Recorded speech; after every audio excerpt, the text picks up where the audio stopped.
La Organización de Farmacéuticos Ibero-Latinoamericanos Capítulo México presenta. Hola colegas, buenas tardes. Estamos aquí nuevamente en un ciclo de conferencias de la delegación OFIL en México. En esta ocasión tenemos a un colega desde Granada, España, compatriota, el maestro farmacia o especialidad en farmacia, Mario Alberto Uribe Sánchez. Hola Mario, ¿cómo estás? Hola, bien, aquí estamos efectivamente en Granada y muy contentos de que nos hayan invitado a participar en esto. Cristian y María nos han dejado el listón muy alto, así que más o menos vamos a tratar de que no, al menos no desentonar. No, claro que no. Para que la gente que no te conoce o con conocerte más, cuéntanos, ¿quién es Mario Alberto Uribe y qué es lo que hace? Bueno, mi nombre es Mario Alberto Uribe Sánchez, soy originario de Tijuana, Baja California. Estudié químico farmacéutico biólogo en la Universidad Autónoma de Baja California, la UABC, la mejor universidad del país.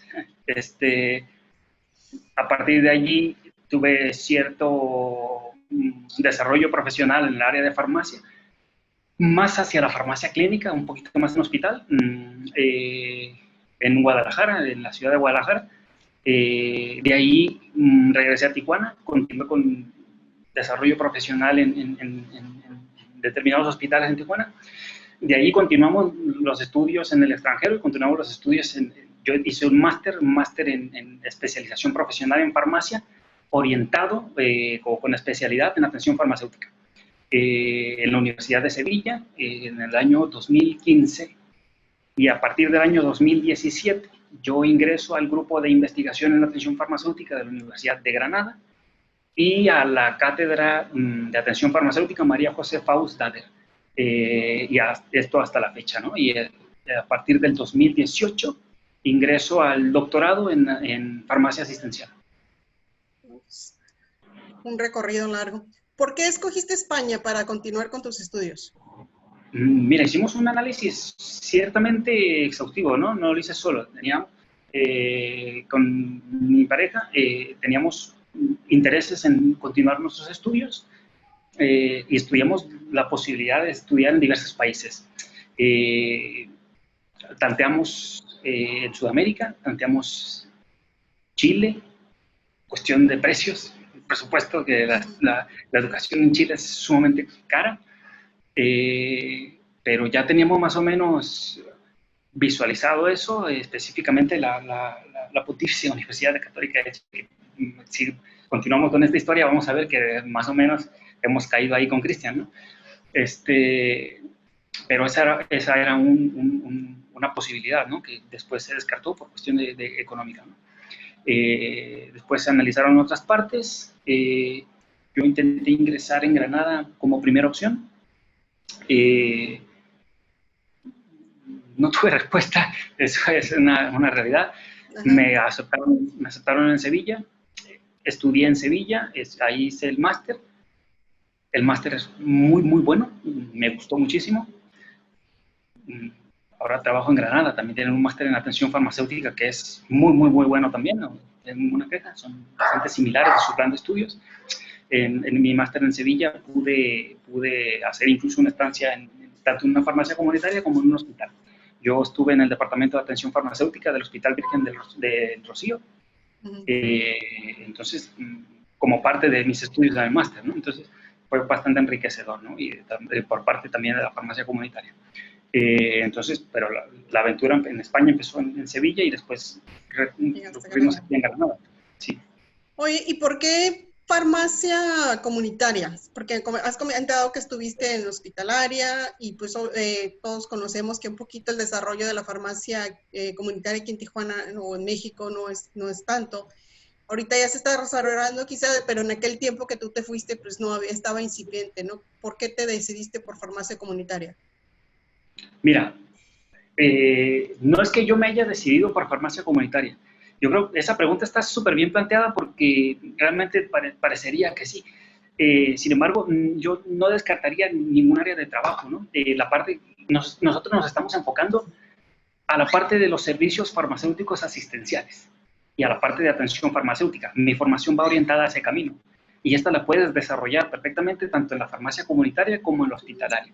Ahora, si nos adentramos un poquito más en el tema, sí, me gusta más la farmacia comunitaria, porque tienes el contacto directamente con el paciente, estás atendiéndolo, tú eres el profesional, ahí no hay médico, no hay enfermera, no hay nadie, eres tú y el paciente y tú eres el profesional y tú tienes que dar la solución a las cosas. Eso tiene muchísimo, mucha gente nos cuestiona, nos pregunta eso, de si en el hospital son pacientes más complejos, que si terapia intensiva, que si tal, sí. Pero tú como farmacéutico eres el apoyo. Pero tú en una farmacia eres el profesional que está ahí para solucionar los problemas. ¿Sí? Entonces, me gusta muchísimo mucho más la farmacia comunitaria. Estoy yo enamoradísimo de la parte de la farmacia comunitaria, pero te digo, por ejemplo, nuestra tesis, nuestro proyecto de investigación es en el ámbito hospitalario, a consulta externa, si bien no nos metemos con hospitalizados para nada, pero es en consulta externa y es muy, muy similar y nos sirve para obtener datos ahí que pueden ser perfectamente extrapolables a la farmacia comunitaria y a la hospitalaria. Perfecto. Ahorita más adelante para que nos platiques un poquito de eso. Sí, entonces, claro. Tú ahorita estás en comunitaria, estás en farmacia ahí junto con la doctora María, que nos dio un tour súper especial ahí de todo lo que hay. ¿Cómo está constituida? Pero tú nos podías platicar, por ejemplo, sabemos que en Europa, por lo regular, lo que son las farmacias comunitarias se heredan o los dueños definitivamente son farmacéuticos. Donde tú estás, así es. ¿Cuáles son las categorías y qué hace cada quien? ¿Nos puedes platicar de eso, por favor? Mira, no solo de esa farmacia en particular, en todas las farmacias pasa exactamente lo mismo. El farmacéutico, por el modelo de farmacia mediterráneo, que es el europeo, todos los modelos tienen diferentes características, pero en su mayoría pasa lo mismo. ¿Okay? El titular, salvo en Inglaterra, salvo en Reino Unido, todos los modelos aplican la misma respecto al dueño. El titular tiene que ser farmacéutico y el titular tiene que estar determinadas horas o tiempo en la farmacia. En caso de no poder contestar, tiene que dejar a un sustituto o dar aviso, por ejemplo, si va a dar alguna clase en la universidad o si tiene alguna reunión o algo, por algún espacio de horas, me parece que lo tiene que hablar con el colegio para que el colegio dé su visto bueno. Pero si se va a ir de vacaciones o si no va a estar unos días o si ha sucedido algo, el farmacéutico titular tiene que dejar un sustituto, tiene que ser otro farmacéutico. Entonces, si el farmacéutico que tienes tú de adjunto, es decir, el otro farmacéutico que está en la farmacia o los otros, alguno se va a quedar como sustituto, vas a tener que tener a otro farmacéutico adjunto que cubra los turnos. En la farmacia siempre tiene que estar el titular y en este caso, si el titular es el único que está en la farmacia, pues él está todo el tiempo. Pero si la farmacia tiene adjuntos, pues siempre tiene que estar el adjunto o el titular en la farmacia. ¿Los adjuntos son farmacéuticos también o tienen algún...? Sí, claro, los farmacéuticos adjuntos son farmacéuticos con toda la carrera, con el grado en farmacia. Los auxiliares técnicos en farmacia tienen una formación académica, una que se llama FP, que es una formación profesional.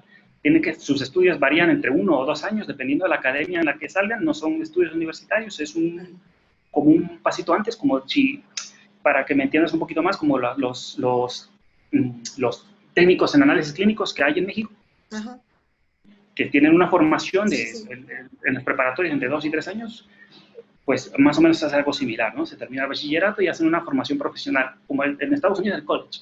No es la universidad, pero es 1 o 2 años de una formación profesional. Entonces, los auxiliares técnicos no dispensan, se encargan más de la logística, de la recepción de los medicamentos, del acomodo, de tal. La parte de la dispensación de los medicamentos o de cualquier otro servicio farmacéutico va a cargo son actos profesionales farmacéuticos, ¿no? Tiene que ser el adjunto o el titular. Perfecto.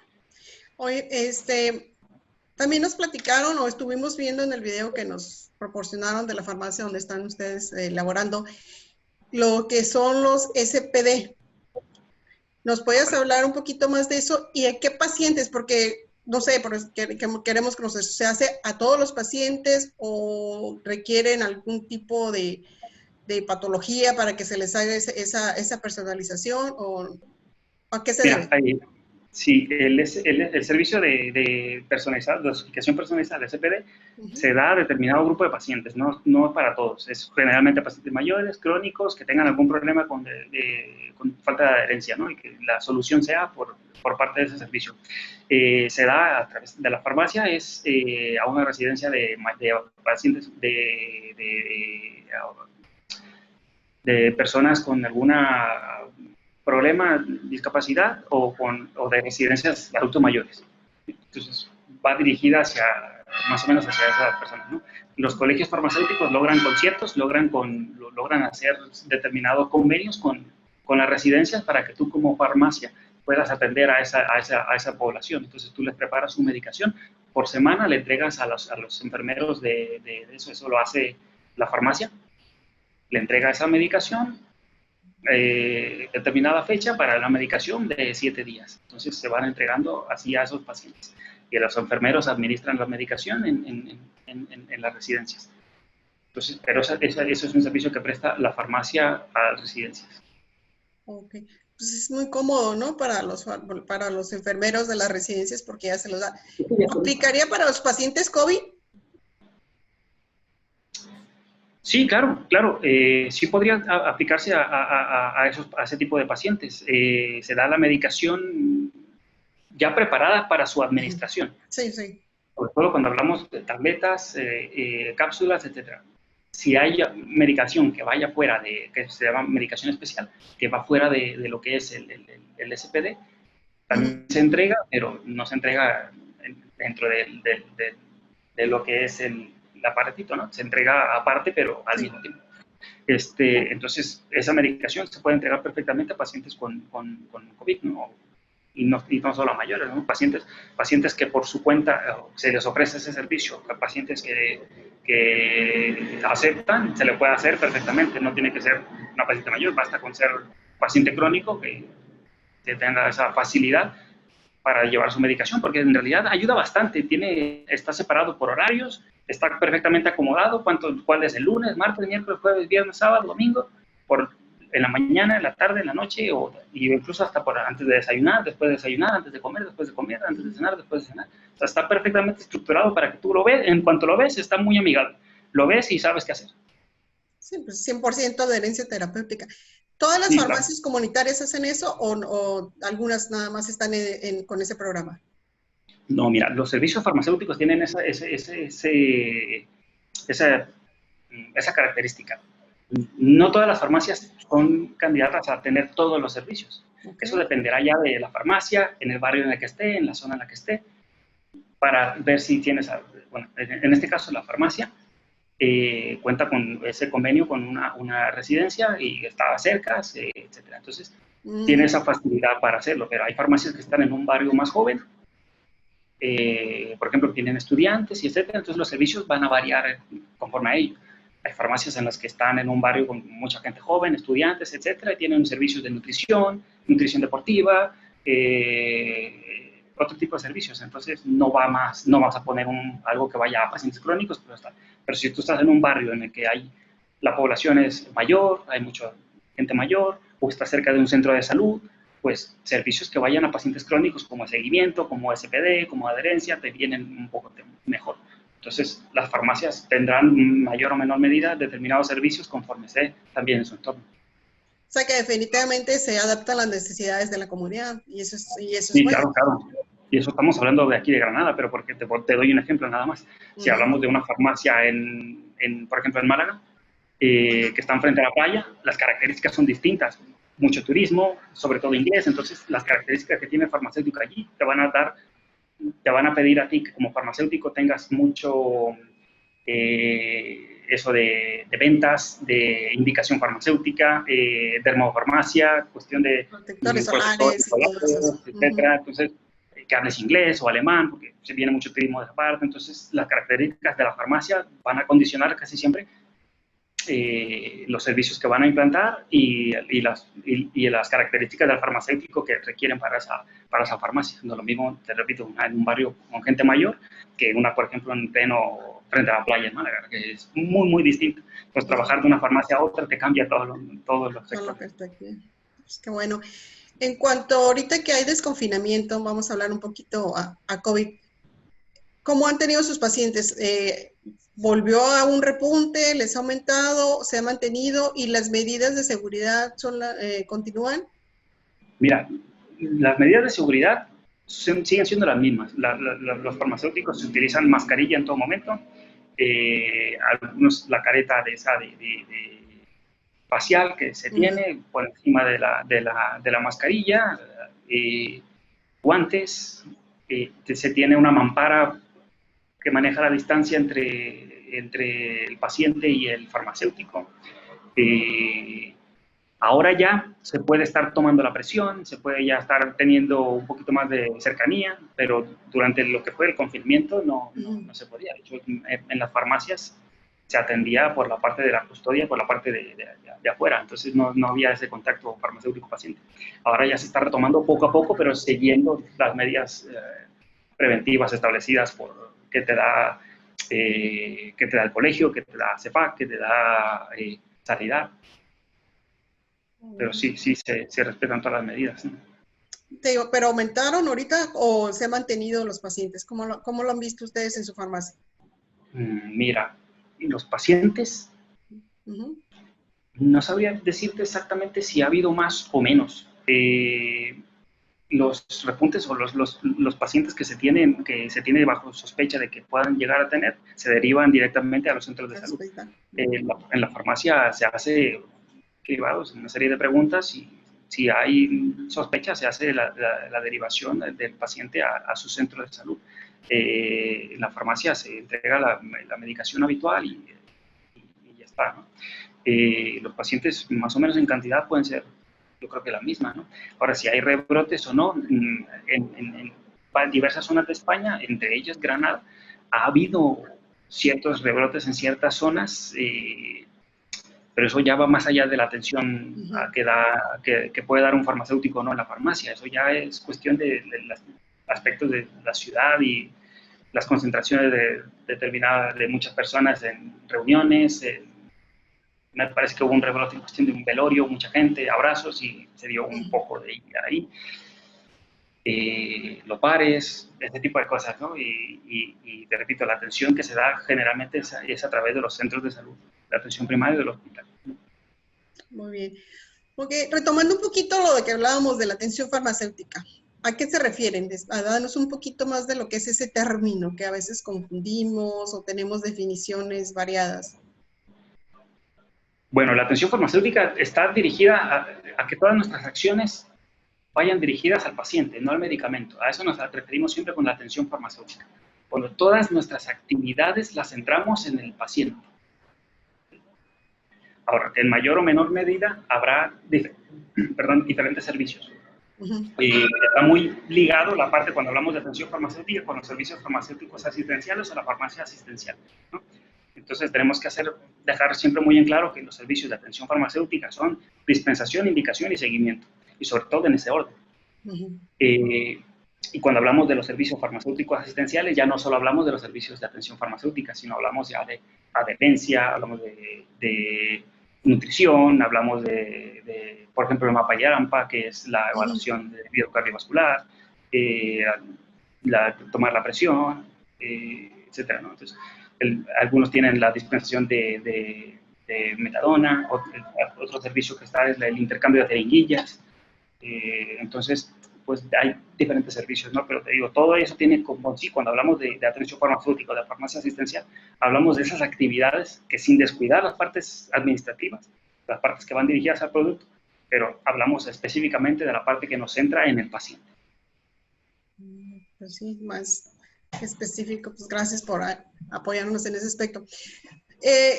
Vimos una convocatoria a nivel de las redes que acabas de mencionar, que es parte de tu doctorado, es el programa Optimifar. ¿Nos podías platicar un poquito sobre eso para que la gente conozca de qué se trata? Claro, y sobre todo hacerles el hincapié de hacerles la invitación, ¿no? de que se unan a este proyecto, ¿no? Este proyecto consiste en la búsqueda de la medida del impacto cuando nosotros hablamos de la búsqueda de implantación de servicios farmacéuticos asistenciales en el entorno del sistema sanitario mexicano, tenemos que pasar por todo un proceso metodológico. No podemos llegar y decir, ok, vamos a hacer seguimiento a todo esto. Tenemos que pasar por ese mecanismo metodológico que se tiene bien estructurado por parte de las ciencias de la implantación. Cuando hablamos de ciencias de implantación, tenemos que hablar del modelo ECO y del modelo FISH. Nos vamos a quedar un poquito primero en el modelo ECO, donde hablamos del impacto clínico, económico y humanístico. Entonces, nosotros primero tenemos que demostrar que este servicio tiene un impacto positivo clínico, económico y humanístico en el paciente, en la práctica colaborativa con médicos, sobre todo, para incluir al farmacéutico como un profesional de la salud, ¿no? Que sabemos que en el papel ya está, pero que a la práctica habitual no es así. O sea, no es así que ahora mismo al farmacéutico no se le menciona muy escasas veces y de repente las actividades se pierden un poquito. Y algunos los están mandando incluso a toma de muestra, como si fuesen de análisis clínicos, ¿no? Entonces, en la búsqueda de poder implantar este tipo de servicios en el entorno mexicano, tenemos este proyecto que busca justamente el impacto clínico, económico y humanístico del servicio de revisión de la medicación. Lo estamos haciendo a través de hospitales públicos, pero no confundirnos con la farmacia hospitalaria a pacientes hospitalizados, sino lo estamos haciendo en el entorno ambulatorio. ¿Sí? Que nosotros llamamos como consulta externa, ¿no? Ambulatorio, prácticamente. Sí, consulta externa, farmacia ambulatoria. Justamente la importancia de hacer eso es que debemos que los datos a que nos arroje este proyecto nos sirvan para extrapolarlos tanto a la farmacia comunitaria como a la hospitalaria.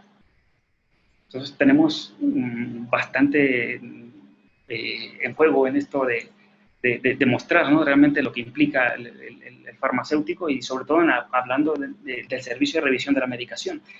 No es en sí un servicio de seguimiento farmacoterapéutico, nos quedamos un poquito cortos con eso, y sobre todo más porque estamos haciendo la adaptación a la era post-COVID, que nos tiene que, metodológicamente, tenemos que adaptarnos a esa cuestión.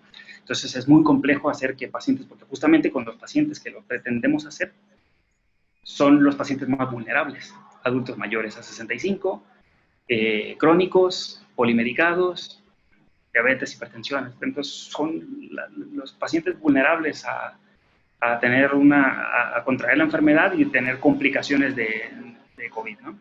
Entonces nuestra metodología la estamos adaptando para que sea posible que el farmacéutico haga esa revisión de la medicación en un entorno completamente seguro y para el paciente y para el mismo farmacéutico, ¿no?, para el mismo profesional.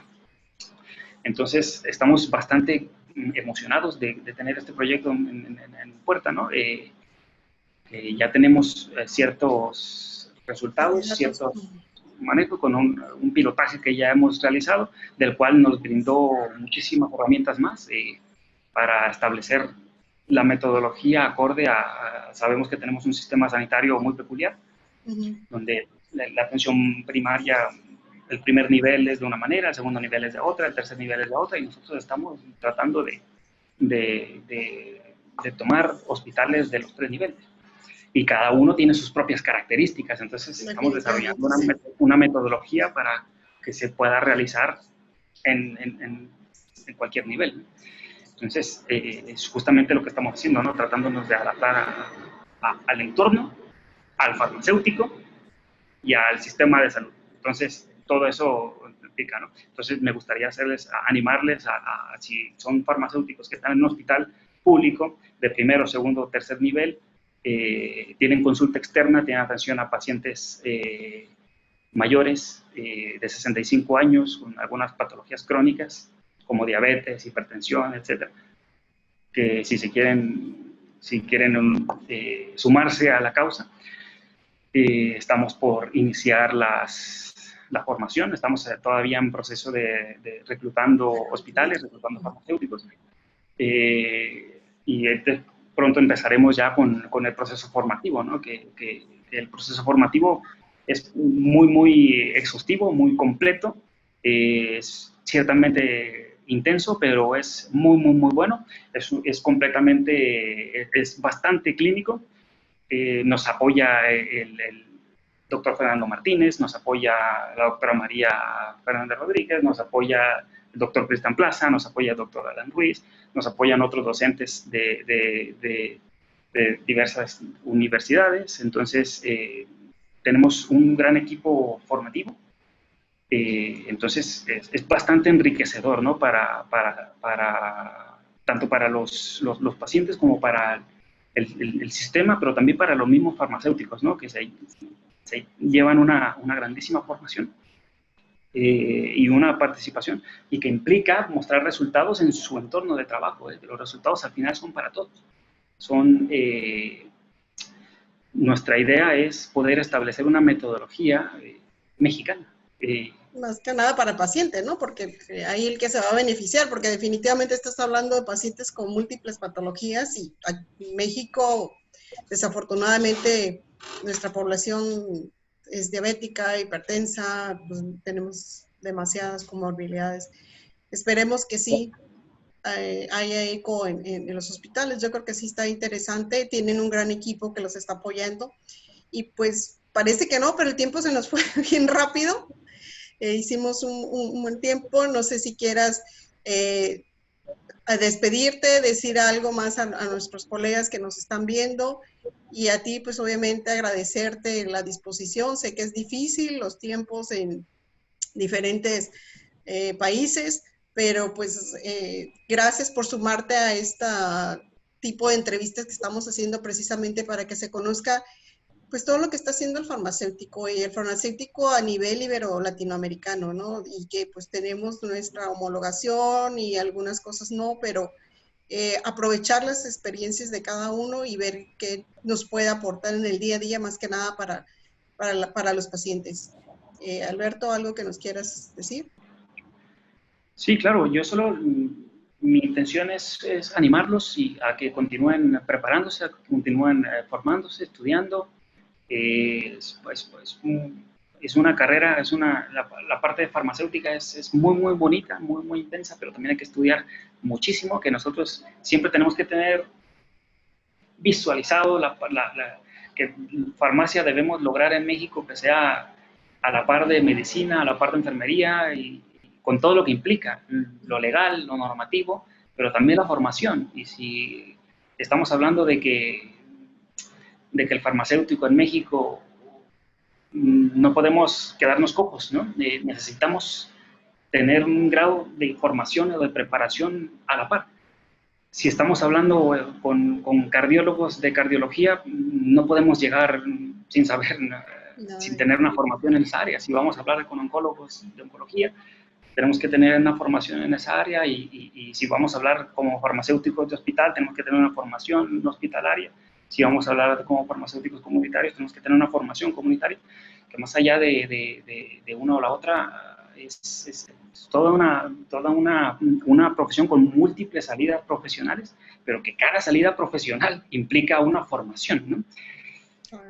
Pues nosotros tenemos que vemos esa ventaja de poder salir y dedicarnos a banco de sangre, a farmacia comunitaria, a almacenes, a farmacia de hospital, a laboratorio de análisis clínicos, pero bien, todo ello implica una formación y si vamos a elegir una, tenemos que formarnos lo más que podemos en esa área. Si somos farmacéuticos hospitalarios, formarnos en farmacia hospitalaria, y si nuestro hospital es de maternidad, pues tomar cursos de maternidad, de ginecología, lo que sea.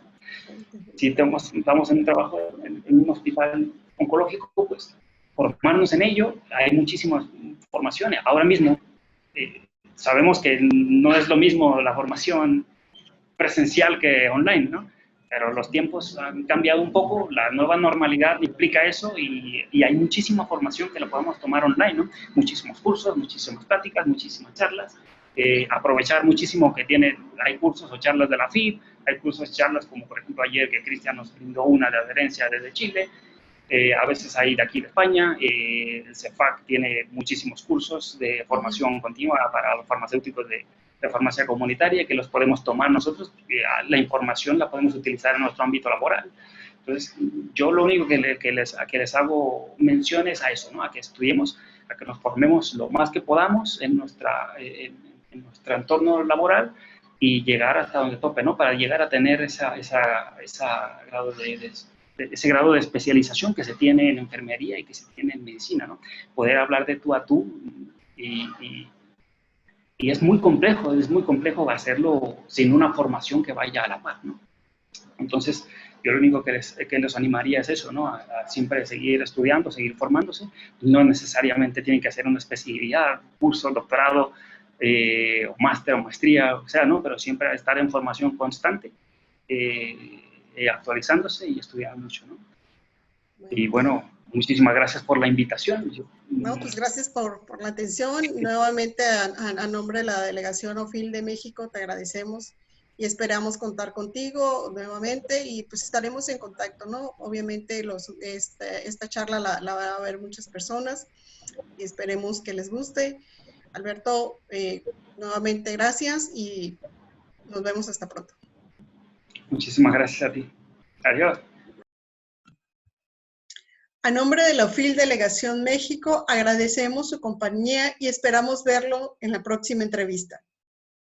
OFIL Capítulo México, conociendo el trabajo del farmacéutico. Gracias por seguirnos.